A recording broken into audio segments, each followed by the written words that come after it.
Всем привет, меня зовут Юлия Гендина, вы находитесь на моем канале, который посвящен интерьерному вязанию. И сегодня мы с вами поговорим еще об одном типе мозаичного вязания крючком. Я называю ее рельефная или теневая мозаика. Вот такие вот подушки предлагаю вашему вниманию. Давайте их внимательно рассмотрим и поймем, чем эта мозаика отличается от остальных ее видов. Про все виды мозаики я вам расскажу в своей новой книге, которая выйдет уже скоро. А пока давайте посмотрим, подойдем поближе. Во-первых, что мы видим сразу? Это однотонная мозаика. То есть у нас в вязании участвует только один цвет, что вообще-то для мозаики непривычно. Всегда мы с вами обсуждали о том, что в узоре участвуют два цвета. Но вот посмотрите, что бывает, когда участвует всего один цвет. Здесь мы видим такой вот рисунок классический, ромбы на сетке такой перекрестный, вот в этой подушке. Она с двух сторон одинаковая. На этой подушке мы видим уже другой узор. По центральному элементу мы видим такие пересекающиеся ровные линии, а по бокам мои любимые араны. То есть видите вот эти вот косички такие вот пересекающиеся в одну сторону, и другая косичка зеркально расположена в другую сторону. С другой стороны у нас все три элемента повторяются. То есть здесь не пересекающаяся косичка, а она соответствует абсолютно центральному элементу. Так, третья подушка у нас уже не светлая, а горчичная. И здесь другой рисунок. У нас здесь маленькие ромбы, которые расходятся и переходят опять же в зеркальные тоже маленькие ромбы. Все три подушки связаны по кругу, то есть это бесшовное вязание по кругу. Здесь у меня кнопки, здесь она зашита, здесь тоже кнопки.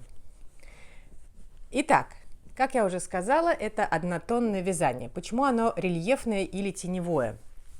Потому что акцент здесь как раз не на переходе цвета, то есть рисунок составляет не цвет, рисунок составляет сами вот эти столбики с накидом, и они на себя перетягивают все внимание.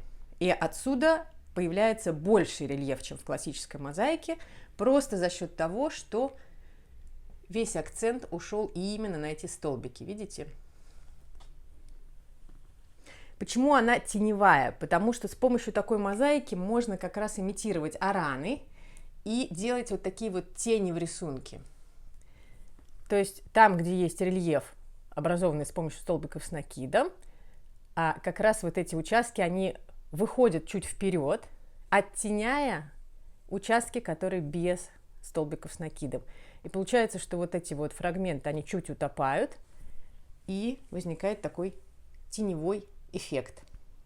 Что тут важно? Важно подобрать все-таки цвет вот этот однотонный. А самые крутые рисунки получаются на совсем светлых оттенках. Вот на молочном, да?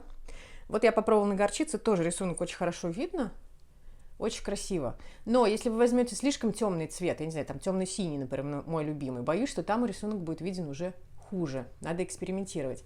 Кроме того, в рельефной мозаике хорошо, если будут довольно весомые участки без столбиков с накидом. Потому что если столбиков с накидом будет слишком много, если они будут прям у вас чистить, то опять же рисунок может потеряться.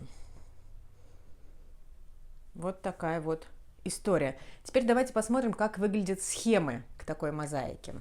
В описании к этому видео вы найдете файл, в который я вам сложила несколько схем. Вы сможете потренировать эту мозаику и получить очень интересные всяческие результаты. Технически вяжется абсолютно так же, как и классическая мозаика. То есть вы видите, расставлены крестики, есть раппорт. Но визуально эта схема выглядит чуть по-другому. Как раз за счет того, что мы вяжем всего лишь одним цветом. То есть что у нас происходит? Вот мы там первые два установочного ряда связали. Вот третий ряд. То есть мы вяжем 1, 2, 3, 4 столбика без накида, 1 с накидом. Опять там 4 без накида, 1 с накидом. Переходим тем же цветом на следующий ряд, на четвертый. Опять 1, 2, 3 без накида, 1 с накидом. И вот этот столбик стал четко справа от предыдущего. Дальше опять 1, 2, 3, 4 без накида, 1 с накидом, 1 без накида, 1 с накидом. То есть правило чтения схемы абсолютно тоже, просто визуально она будет выглядеть у вас по-другому, и рисунок будет выглядеть чуть по-другому уже в полотне. Это ровно та схема от белой подушки, которую я вам показывала первой. Вот такая будет схема. Это классические ромбы. Я вам дам араны, вот эти как раз араны со второй светлой подушки. Попробуйте. Это вариант как раз вот с косами. Видите, они повернуты симметрично друг напротив друга с центральным элементом. Это вторая сторона подушки, где кос нет, то есть они не пересекаются.